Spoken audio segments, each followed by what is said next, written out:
हाँ नमस्कार मो प्रियव्रत पट्टनायक एहित जीवन सामाजिक गणमाध्यम फाउंडेशन फाउंडर आप जानते जो भाव में कटक गोटे पुरातन राजधानी गोटे ऐतिहासिक सहर आजिका समय कटक प्रत्येक दिन लक्षाधिक लोक मैंने गमनागमन करते कि दुखर विषय एटारे जो परिमाण लोक मैंने चलप्रचल होती से परिमाण में परिस्रागार ना एवं खास कर जो देखा जाए पुरुष मैंने सर्वत्र परिस्रा कर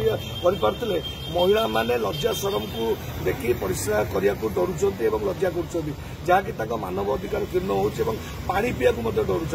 तेणु जो भाव में अव्यवस्था अच्छी बारंबार बारंबार अभियोग कलापर दाबी देलापर जितेबाला सीएमसी कौन पदक्षेप न नहीं तेज आज आम एहित जीवन और विभिन्न संगठन कटक सहर सबू संगठन मान एकत्रित हो आज आम धारणा बसीचु और गोटे दाबी रखीचु जिते शीघ्र हो स्वच्छ भारत अभियान रे विभिन्न स्थान में जनगहलीपूर्ण स्थान में परिस्रागार निर्माण कर माँ मान भौणी मान सम्मान अधिकार और स्वाभिमान सहित बचा दि जाए।